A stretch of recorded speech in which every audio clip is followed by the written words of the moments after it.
Nun Tet Amud Aleph. On est l'avant-dernière ligne de la page. L'avant-dernière ligne de Nun Tet Amud Aleph. Velo Be'ir Shel Zahav. Une femme. Oui. Ok.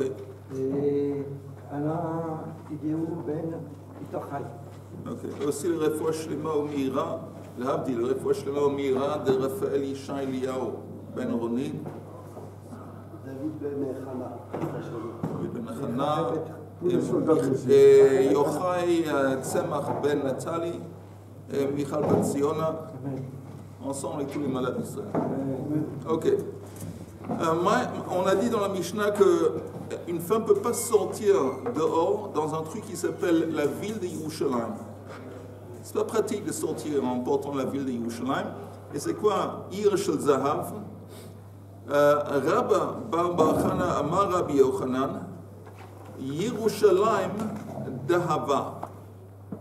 C'est pas simplement c'est écrit Ir Shel Zahav, une ville faite d'or, et c'est pas n'importe quelle ville, c'est la ville de Yerushalayim. Et c'est comme c'est comme un diadème avec une sculpture qui représente Yerushalayim. Et c'est fait d'or, et apparemment ça vaut beaucoup d'argent. Et en haut de la page suivante, Nun Tet Amud Bet, Kedavad le Rabbi Akiva le Dviteo. C'est comme Rabbi Akiva qui a fait ça pour sa femme. C'est connu l'histoire que au début, ils étaient tellement pauvres, Rabbi Akiva et sa femme, et la femme de Rabbi Akiva qui était la fille d'une millionnaire. Elle a vendu ses cheveux pour permettre à son mari d'aller apprendre la Torah. Et elle a vécu, elle a fait grandir ses enfants dans la pauvreté. Et après 14 ans, quelque chose, 7 ans, il est retourné, après qu'il est devenu un rave. Et il est retourné pour la voir, et puis il a entendu par la fenêtre qu'elle est en train de dire que si il y avait les voisines qui se plaignaient d'elle, disaient oh, c'est pas évident ce que tu fais, tu regrettes pas. Elle dit si je le vois, je pourrais le faire encore une fois. Et sur le coup, il n'est pas rentré même. Il est rentré à la yeshiva, il a pris encore une fois. Mais bref, à la fin de cette période, il est devenu, je ne sais pas, riche, ou pas seulement ça, le père s'est réconcilié une fois qu'il a compris que le berger qui était simple et qu'il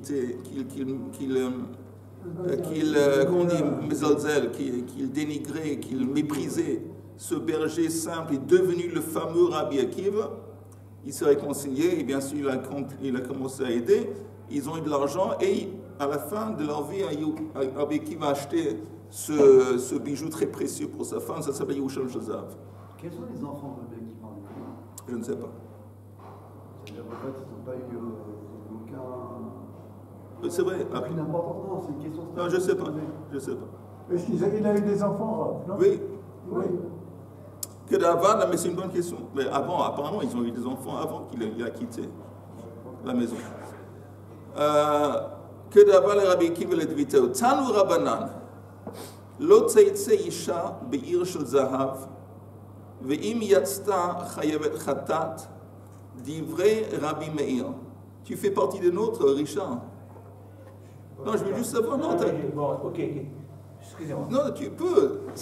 J'ai un petit souci, mais ça va. Ok, d'abord, je te souhaite que ce petit souci Non, disparaît. C'est vraiment insignifiant.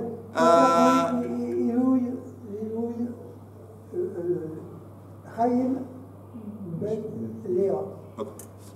Rachel Ben Bat Aya. C'est écrit qu'une femme qui sort avec Ir Shel Zahav, si elle a fait par erreur, elle a fait sa beshogeg, elle doit apporter khatat. Donc, c'est considéré Ir Shel Zahav, c'est comme un issur deoraita pour lui, pour Rabbi Meir. Vechachamim omrim lo tzeitze, ve'im yatzta ptura, tandis que Chachamim disent que la femme ne peut pas sortir avec, mais si néanmoins elle est sortie avec, et les patours d'un korban khatat, ça laisse entendre que c'est seulement interdit des rabbanan. Rabbi Eliezer, tandis que lui, il dit, Omer, Yotza Isha Be'ir Shel Zahav Lechatrila. Lechatrila, il n'y a pas de problème, elle peut sortir avec. Alors, on a trois opinions. La Gemara explique ces trois opinions. B'mai Kamiflege, sur quoi est-ce qu'ils se disputent? Rabbi Meir Sava, Masoy, Hu. Rabbi Meir considère que ce Hirsch Zahav, ce n'est pas un bijou, c'est un masoy, c'est comme un fardeau. Alors, quelqu'un qui porte un fardeau, un poids, dans le domaine public, c'est un issur d'oraita. C'est pour ça qu'ils disent, Rabbi Meir dit que s'il a fait par inadvertance, c'est korban khatat, c'est un masoy. Rabbanan, c'est vrai, tandis que Rabbanan, eux, ils disent, tarshitu, c'est pas un masoy, c'est un bijou. Une espèce de bijou, et donc elle a le droit de sortir. Pourquoi néanmoins c'est interdit par les sages de sortir? Delma shalfa ve'machia le ve'atye le'atouye. On n'a pas, encore une fois, comme d'autres bijoux, qu'elle risque de l'enlever pour le montrer à ses copines. En faisant ça, elle transporte un objet 4 amot de Reshut Rabim. Ça, c'est Rabbanan. Et Rabbi Eliezer Saba, Man darka le meipak be'ir shel zahav. C'est qui la personne, c'est qui la femme qui a tendance ou qui pourrait sortir avec ce bijou qui est très cher, ir shel zahav? Isha chashuva. C'est seulement une femme importante. Une femme importante, une femme riche. Ve isha chashuva lo meshalfa ve machia. Et une femme qui est importante, c'est pas elle, c'est pas elle qui va enlever son bijou pour montrer ça aux autres. C'est des femmes qui sont moins riches, qui risquent de vouloir épater leurs copines en montrant les bijoux. Mais une femme qui est importante, apparemment assez riche, elle ne va pas enlever son bijou pour montrer. C'est pour ça que Rabbi Eliezer permet à une femme de sortir Hirsch Zahav afin de lechatrila. Ok? Jusque-là, c'est clair? Oui. Yofi. Maintenant, Klila. C'est quoi Klila? Klila, c'est aussi une espèce de diadème, mais c'est fait on va voir, mais c'est fait de soie. C'est un truc à base de soie, et il y a des pierres peut-être qui sont incrustées dans la soie. Donc c'est fait, la matière de base c'est de la soie, avec par-ci par-là des petites pierres précieuses qui sont incrustées. Klila, Rav Asar Veshmuel Share. Alors Rav, lui, il interdit de sortir avec, la femme de sortir avec. Shmuel permet. De Nisra, Nisra, c'est pas un truc fait de soie, c'est fait c'est une plaque, comme une plaque faite de métal. Ils ont fait d'or. C'est une plaque faite de métal qu'elle met, un frontal qu'elle met sur le front. Alors, si c'est un Nisra, Kuli alma l'obligé de Assur. Tout le monde serait d'accord qu'elle ne peut pas sortir avec. Pourquoi tout le monde serait d'accord qu'elle ne peut pas sortir avec? Encore une fois, comme c'est un truc de valeur, elle risque, la femme, encore une fois, de vouloir l'enlever pour le montrer à ses copines. Qui pligue, quand est-ce qu'il y a une marloquette entre Rav et Shmuel en ce qui concerne ce truc qu'elle met sur le front? De Arukta. Arukta, alors là, c'est un truc fait c'est pas une plaque d'or, c'est fait de soie avec des pierres. Marsava Anisra Ikar. Alors, un qui dit que, en ce qui concerne ce truc de soie, mais la chose principale, c'est les pierres précieuses. Ikar, c'est les morceaux de pierres précieuses qui sont incrustés. Et donc, oui, elle risque de l'enlever et le montrer. Tandis que quelqu'un d'autre dit, c'est qui quelqu'un d'autre? C'est Shmuel. Marsava Arukta Ikar, c'est le soie, le matériel, le soie de base, c'est ça l'essentiel. Comme c'est pas important, ou c'est beaucoup moins important, c'est pas un bijou qui est tellement important qu'elle va l'enlever et le montrer à ses copines, parce que c'est principalement un bijou de soie. Et donc, il n'y a pas de risque qu'elle va le montrer à ses copines. Arukta, ça c'est la soie. Arukta Ikar. Mais c'est quoi? C'est quelque chose qui vient sur la tête? Oui, c'est un frontal, mais sur le... Et pourquoi elle ne va pas sortir? On vient d'expliquer, Chaim, que si c'est fait de soi, alors c'est pas important, elle risque pas de l'enlever pour le montrer à sa copine. Si, comme il y a des pierres précieuses qui sont incrustées, elle risque de l'enlever. Je peux poser une question? Oui. La reine. Quelle reine? Il y a seulement une reine, et c'est Zichrona Livracha. La reine. Elle peut sortir avec des bijoux à Shabbat. C'est la para. Je veux dire que c'est la reine. La reine, en ce qu'on a dit, Isha Chashuva, c'est évident qu'elle ne va pas enlever ses bijoux pour les montrer aux autres. Donc elle peut. Elle peut, ok. Ravashi, Matne les couleurs. Ravashi rapporte ce dialogue, ces discussions d'une façon plus meikelle. Comment? De Arukta, encore une fois, ce bijou à base de soie, de Kuli Alma l'obligé de charret. Tout le monde est d'accord que c'est permis, il n'y a même pas de marloquet. La marloquet, c'est en ce qui concerne la plaque d'or qui pliait de Anisra. Marsava del Meshalfa ve Machia ve Atela Touye. Alors il y a Rav qui interdit de peur qu'elle va l'enlever et le montrer. Tandis que Marsava Man Darka le Meipak Bekalila. Si on parle d'un truc qu'il met sur le front qui fait encore une fois une plaque d'or, c'est qui les femmes qui sont avec des plaques d'or? Encore une fois, c'est des femmes qui sont riches ou importantes. Et donc, eux, c'est pas une femme comme ça qui va l'enlever pour le montrer à sa copine. Veisha chashuva lo shalfa ve machia. Elle va pas l'enlever pour le montrer aux autres.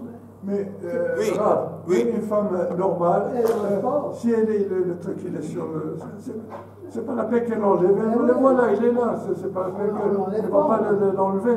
Elle n'est pas obligée de l'enlever. J'espère que tu vas prendre ce que je vais dire et réagir d'une façon bien. Et tu ne vas pas prendre à cœur. Mais on voit que tu n'es pas une femme.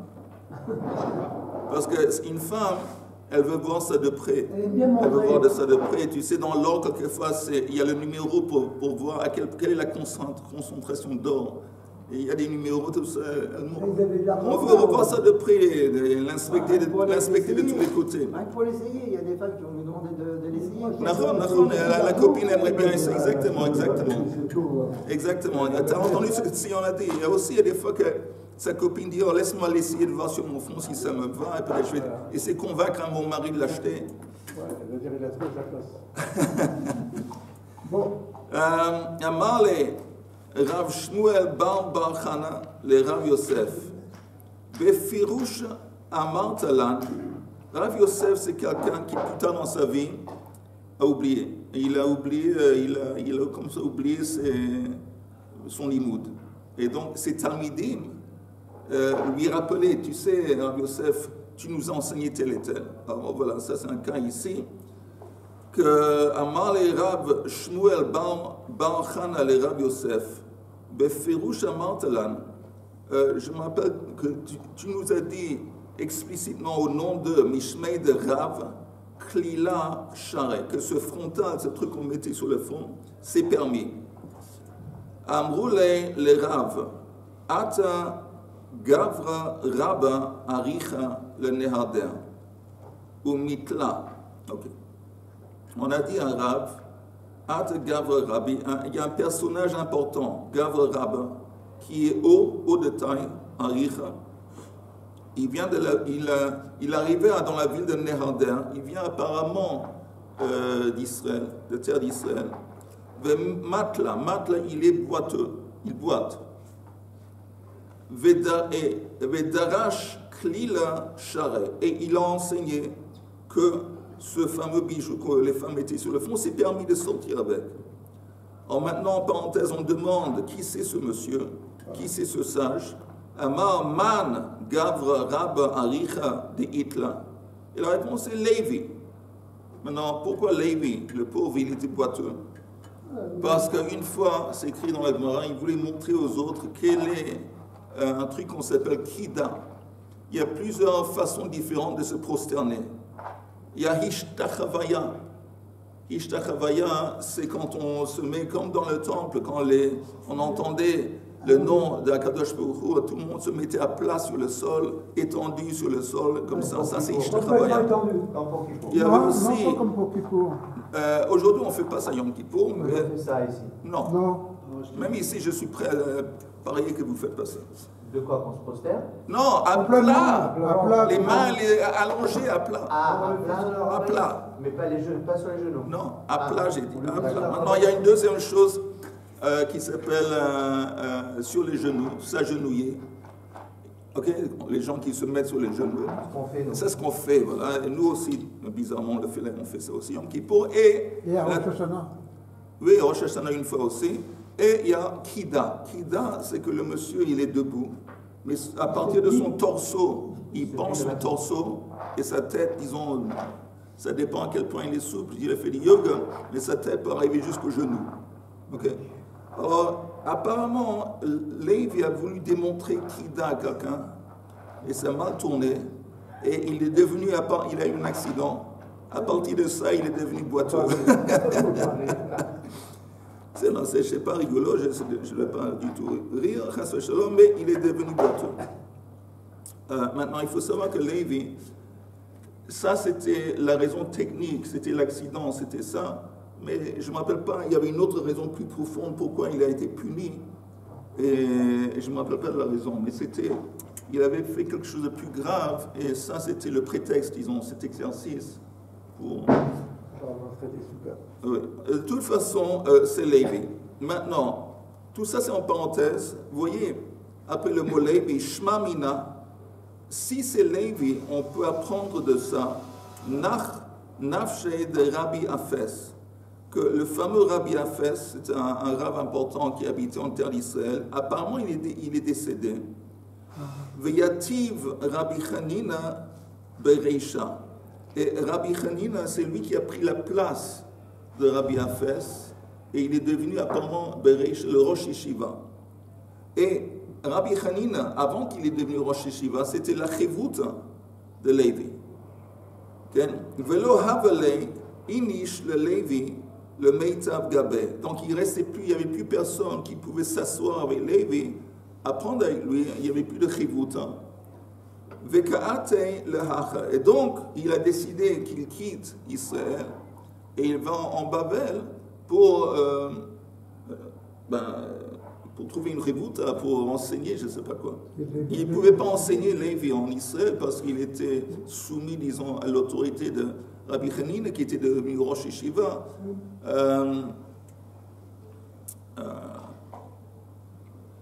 Et de toute façon, ça c'est la raison. Apparemment, tout ça, ça laisse entendre, oui, ça laisse entendre que ça c'est ce qui s'est passé. Il n'est pas entré, c'est écrit, regardons le Rashi. Il y a un Rashi qui dit Nach Nafshe de Rabbi Afes. B'masechet ketubot, b'anose, amrinan de kishachiv Rebi. Quand Rebi est décédé, Amar Rebi Chanina bar Chama, Yeshev Berosh. Il a nommé son remplaçant, Rebi. Il a dit que c'est Chanina bar Chama qui va le remplacer en tant que Rosh Yeshiva. Velo kibel alav Rebi Chanina. Et Rebi Chanina n'a pas voulu. Il n'a pas accepté ce poste. Pourquoi? Pour honorer Rabbi Afes. Shaya Rabbi Afes, Gadol mimano shtei shanim. Rabbi Afes était plus âgé que lui, de 2 ans. Non, c'est Israël, Béretz Israël, en Israël. Et comme Rabbi Afes, il avait 2 ans de plus, dans son honneur, il ne voulait pas prendre le poste de Rosh Yeshiva devant lui.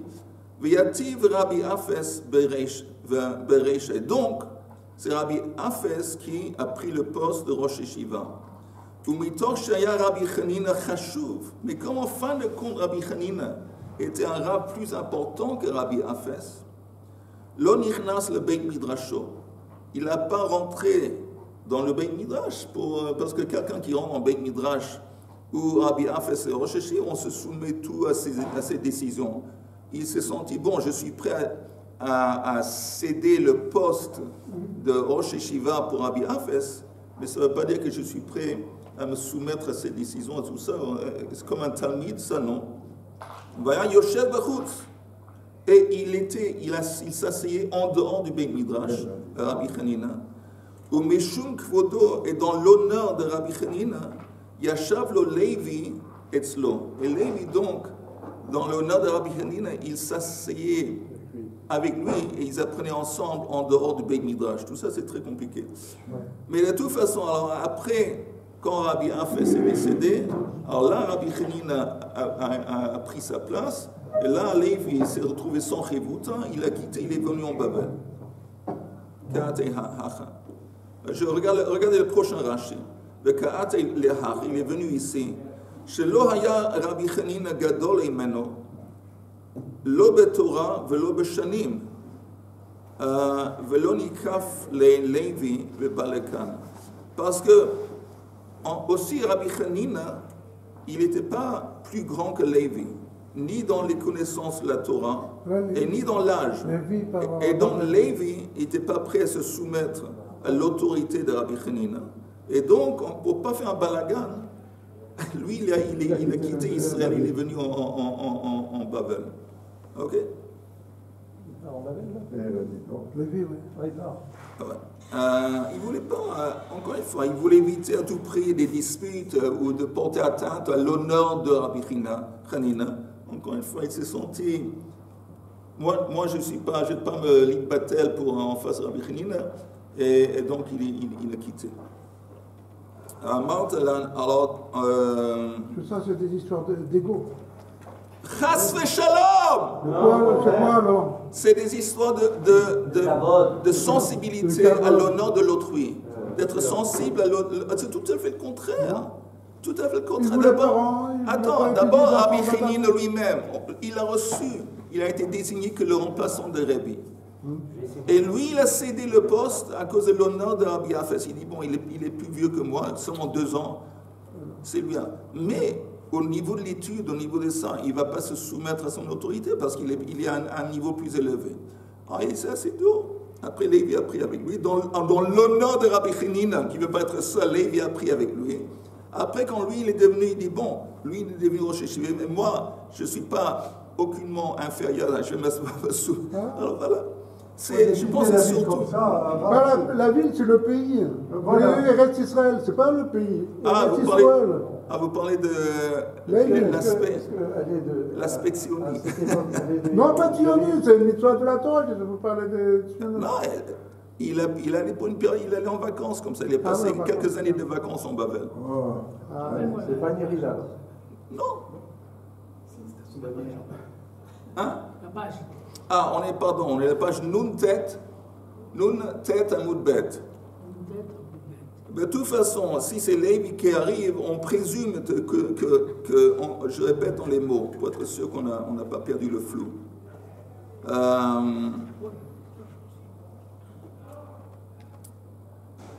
Shema Mina, c'est au milieu de la page plus ou moins. Après, il y a une parenthèse en carré. Shema Mina, Nafshe de Rabbi Afes. Ça laisse entendre que Rabbi Afes est décédé. Viativ Rabbi Hanina Bereisha. Rabbi Hanina a pris oui. Velo havale inish le Levi le meitav gabe. Il n'avait plus de chibut avec lequel il pouvait apprendre. Vekaat et le hacha. Vedelma, on dit peut-être non. Vedelma nach nafshe de Rabbi Hanina. Peut-être c'est Rabbi Hanina qui est décédé. Le Rabbi Afes, que de quand et Rabbi Afes il est toujours vivant. Velo havale inish le Levi le meitav gabe. Et Levi avait plus avec lequel il pouvait apprendre parce que Rabbi Hanina est décédé. Vekaat et le hacha. Il n'y avait que Rabbi Hanina qui était à son niveau. Apparemment. Imita de Rabbi Hanina, Shachiv, alors on nous dit comme ça, si vraiment Rabbi Hanina était décédé, Lévi, le Rabbi Afes, Mekaf, Havakayefle. Il dit d'abord, si vraiment Rabbi Hanina était décédé, oui, Lévi aurait été prêt à se soumettre à l'autorité de Rabbi Afes, il ne l'aurait pas quitté. Et en plus de Rabbi Hanina, l'osagi de l'homme malir, c'est inconcevable que Rabbi Hanina n'a pas pris le poste, en fin de compte, de Rosh Hashiva. De qui hava kan naïcha nafshe de Rabbi.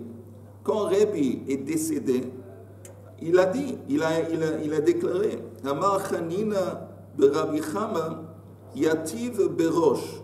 Il a nommé que Rabbi Chanina va prendre sa part. Urtiv Bahu Betzadikim. Et c'est écrit en ce qui concerne les tzadikim. Vatigzor Omer Vayakam Lach. Qu'un tzadik, il décrète et ça se déroule.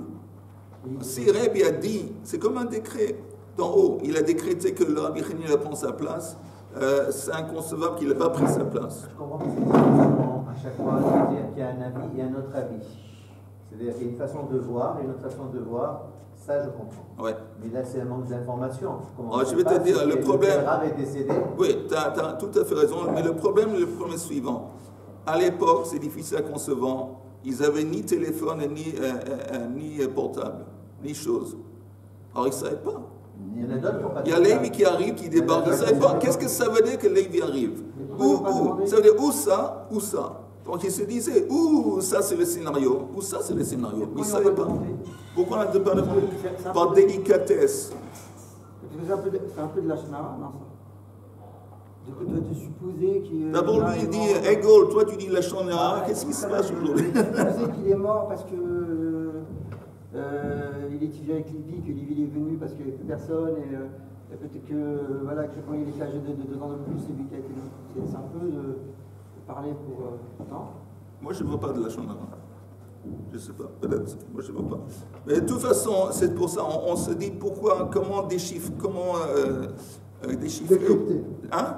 Décrypter. Comment décrypter ce truc que Lévi vient de débarquer? Ça laisse entendre ou tel et tel scénario, ou tel et tel scénario. Darash Lévi ben Neharder. Dans la ville de Neharder, Lévi a enseigné. Vous voyez, Lévi commence à s'activer en Babel. Il commence à enseigner en public. C'est peut-être un truc qu'il ne serait pas permis de faire s'il aurait resté en Israël sous l'autorité. Il ne voulait pas porter atteinte à l'autorité, que ce soit Rabbi Chanina ou que ce soit Rabbi Hafez. Quoi que ce soit, Darash Lévi ben Neharder, Klila Share. On avait dit Klila, encore une fois, c'est le truc, le frontal que la femme elle met en tant que bijou. Elle dit c'est permis de sortir avec. Sur le coup, Nafik Esrin ve'arba Klile Mekula Neharder. Il y a 24 femmes qui sont sorties de la ville de Neharder. Sur le coup, après qu'il a dit que c'est permis, il y avait 24 femmes qui avaient apparemment ce truc à la maison. Ils sont sortis dorénavant. Ils sont sortis le Shabbat en portant ces... Voilà. Darash Rabba Bar Avua de Mechosa. Mechosa, c'est une ville, je ne sais pas où exactement. Attends une seconde. Donc, lui, il a dit qu'encore une fois, c'est sorti Kli le Sharet, Venafkut Manesre, Kli le Mechada Mevoa. Il y a 18 femmes qui sont sorties de Mavoy. Mavoy, c'est pas la ville, c'est simplement une cour. Il y a une cour avec des maisons autour de la cour. Il y en a 18 qui sont sorties de la cour. Oui, 18 femmes. Mais ça laisse entendre apparemment que Mechosa, c'est des gens plus riches que Neharder. C'est pour ça que ça m'intéresse de voir. Parce que c'est 18 femmes qui sont... Si on dit que Klila, c'est un truc assez riche, un bijou assez important. Non, on a dit dans que toute la ville... C'était un bandeau. Oui, mais on avait dit que c'était un bandeau incrusté avec des pierres précieuses. Alors, et on avait dit qu'il y a aussi un bandeau comme ça qui consiste d'une plaque d'or. Ça peut être un bandeau ou de plaque, une plaque d'or, ou ça peut être un bandeau de soie avec des pierres précieuses qui sont incrustées. Et on craint que la femme, elle enlève son bandeau pour la montrer à... Il y a une opinion qui dit, on craint justement. J'ai vu la qualité, l'incrustation de... Non, mais c'est pas quelque chose... Ça fait partie de la sniout, je sais pas. Où c'est... C'est un beau cadeau, hein, qu'on la carbone. Oui. Sion, bravo.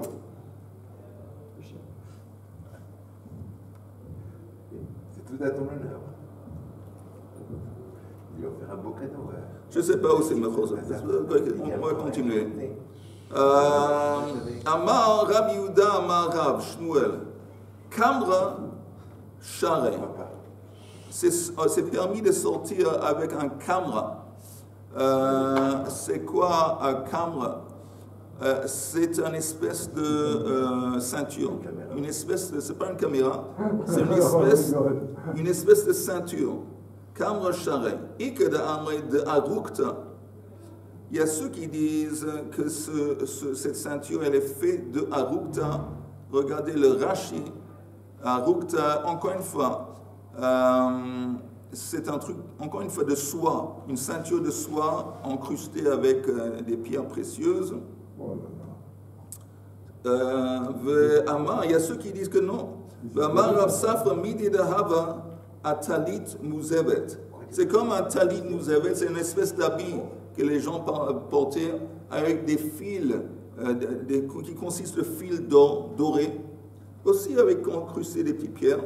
Et il y a ceux qui disent que cette ceinture qu'ils mettaient à Nisra, encore une fois, c'est comme une plaque. En argent ou en or.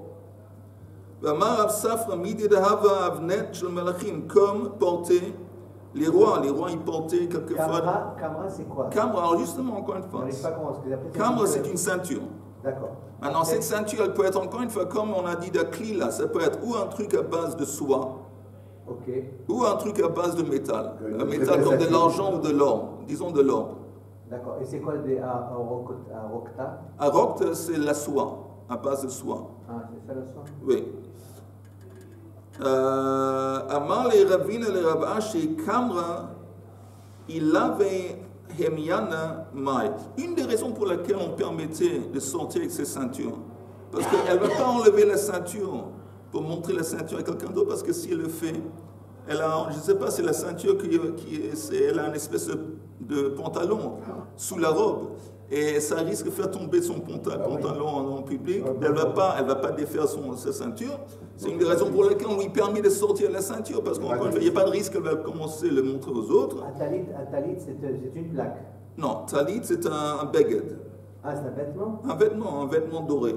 C'est comparable. Celui qui dit que c'est, encore une fois, à Nisra, que cette ceinture, elle est faite à base de soie, c'est comparable à un habit de talit muzhevet, un habit qui est doré. Celui qui dit que cette ceinture, elle est faite de ce qu'une plaque d'or, c'est comparable aux ceintures que mettaient les rois. Amar les Ravine et les Ravashi, Kamra, il avait Himiana Ma. Est-ce qu'on peut mettre une ceinture sur une ceinture? Parce que là, ça risque d'être plus dangereux. Parce qu'il y a une ceinture en dessous par lequel le pantalon il est là. Hein? Oui. Et il y a une ceinture au-dessus qui elle pourrait théoriquement l'enlever plus facilement. On parle de la femme? La femme. Marley Trey Himian et Kamrat, si c'est deux ceintures, c'est-à-dire la ceinture en haut, elle est en plus, et ça, automatiquement c'est considéré comme un fardeau et pas comme un habit. Mar Rab Ashi Hai Resuka. Resuka, c'est comme qu'est-ce qu'on fait? On met quand on mange. On ne veut pas que se salir, on met un sinar. En français, qu'est-ce qu'on dit? Un tablier? Un tablier. Ok, alors ils avaient des tabliers, les femmes, quelquefois, qui avaient un double tafkid. Aussi, d'empêcher qu'elle va se salir quand elle mange. Aussi, c'est devenu un truc décoratif. Donc, c'était un peu, c'était autour de son cou, et ça pendait un petit peu sur sa poitrine. Et ça s'appelle Resuka. Il est mafrayata, s'il a des petites ficelles par lesquelles c'est attaché charré, comme c'est attaché, elle ne va pas commencer à l'enlever, mais il assire. Mais s'il n'y a pas les petites ficelles par lesquelles c'est bien attaché, c'est interdit de pas, encore une fois, qu'elle va l'enlever. Ok. Velo bekatla, elle ne peut pas sortir avec katla. La Gemara demande c'est quoi katla, my katla, mais nakta. Pareil. Tous ist tous.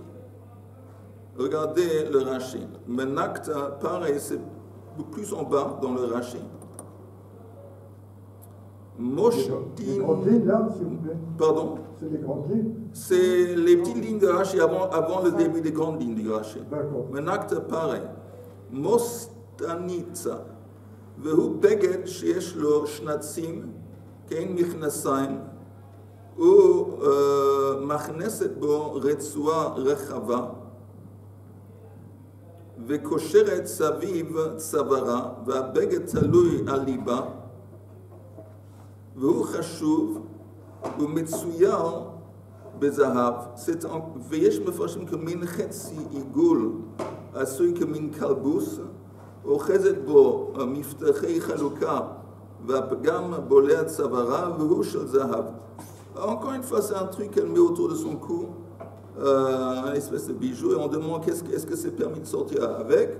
Il est mafrayata sharai. C'est...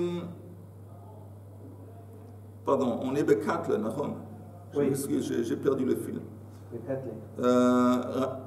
Katla, my katla, mais nakta pareil. Alors c'est ça, cette espèce, un truc qu'elle met sur le, encore une fois, qu'elle pend autour de son cou.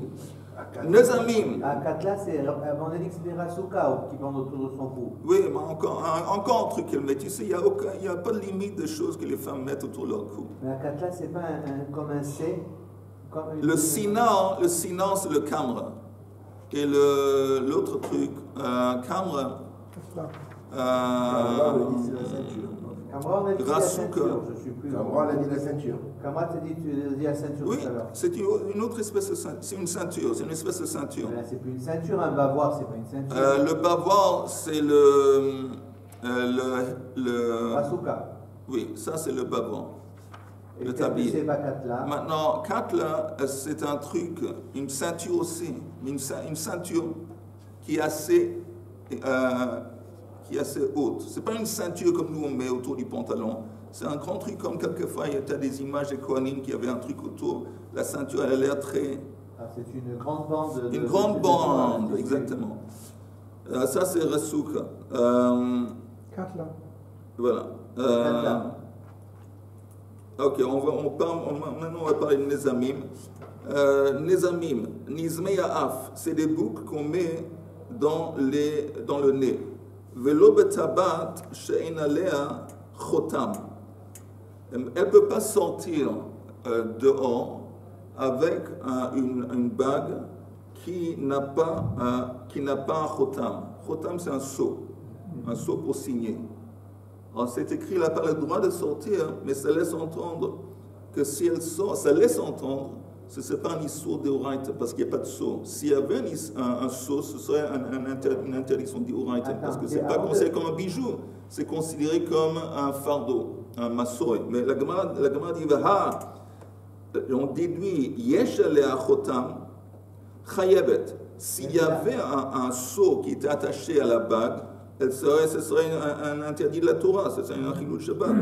Alma, lav tarshitu. On voit donc que cette bague avec un sceau, ce n'est pas considéré comme un bijou. Urminu, on apporte une kushia, apparemment. Tarshite nashim, il y a une liste de bijoux de femmes. Tmeim, ils sont susceptibles de la Touma. Veiluhem tarshite nashim, katlaot nezamim betabaot betabat. Et une bague, ben sheyesh alea chotam, ben she'en alea chotam, qu'il y a un sceau qui est attaché en haut de l'anneau, de la bague ou pas, dans les deux cas, ça s'appelle tarshite nashim. Venizmea af, aussi ça comprend les boucles qu'ils mettaient dans leur nez. Alors, on voit ici que c'est oui considéré comme un tarshit. Même s'il y a un sceau, c'est considéré comme un tarshit. Attends, Mechila. Vas-y. Là maintenant, tu as dit Mankatla, juste avant on a dit Mankta, pareil, et j'ai pas compris, Nezamim. Là-bas on parle de Nezamim. Nezam, c'est un anneau qui met dans le. Quel rapport avec la ceinture en tissu? C'est fini. Je sais, c'est juste le. D'accord, vous allez vite, moi, tout le monde a compris. Non, mais parce qu'il y a la Mishnah, ça fait référence à la Mishnah. Non, pourquoi on parle de la ceinture en tissu? On a une liste de bijoux différents que la femme met qui sont susceptibles de la Touma. Tarshite nashim tmeim, veiluhen, tarshite nashim, katlaot, nezamim, vetabaot, vetabat, ben sheyesh alea chotam, ben she'en alea chotam. Dans les deux cas, c'est des tarshitim, donc ils sont susceptibles de la Touma. Venizme Af, et aussi les bagues qu'ils mettent dans leur nez, ils percent le nez. Ve'amar Rabbi Zera lo kasher, il n'y a pas de contradiction. Ha Rabbi Nechemia ve ha Rabbanan, c'est lié à la dispute entre Rabbi Nechemia et Rabbanan. Netanya, hi shel matechet bechotama shel almog, si la bague est faite de métal quelconque, et le seau est fait de almog, de corail, alors là, elle est tamée. Parce que l'essentiel apparemment, selon Rabbanan, c'est la bague. Alors, la bague, comme c'est fait de métal, hein, ça s'appelle pshutei klei matechet mekablim tuma.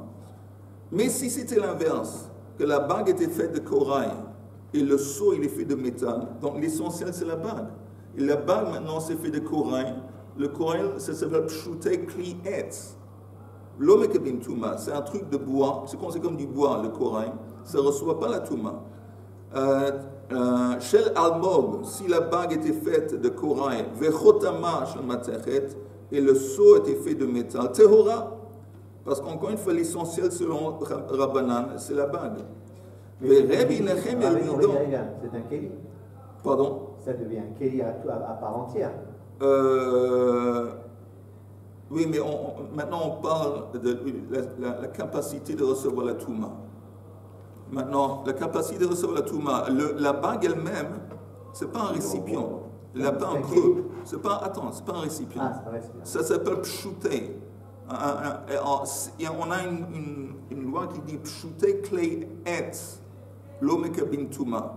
Si c'est quelque chose de plat, qu'il n'y a pas de creux pour recevoir dedans, et c'est fait de bois, ça ne reçoit pas la touma.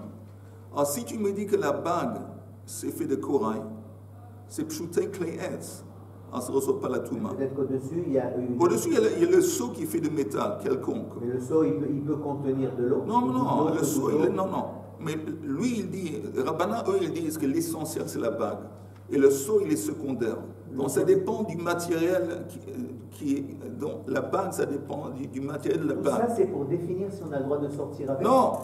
Ça, c'est pour définir si cette bague, elle est susceptible de recevoir la touma. Ok. Vers Rabbi Nechemia, tandis que lui, il dit que cette bague, elle est tamée. Shaya Rabbi Nechemia omer betabat halach achar chotama. Lui, il dit toujours la chose essentielle dans une bague, s'il y a un seau, c'est le seau. Ben oui. Halach achar chotama. Be'ol halach achar samlonav.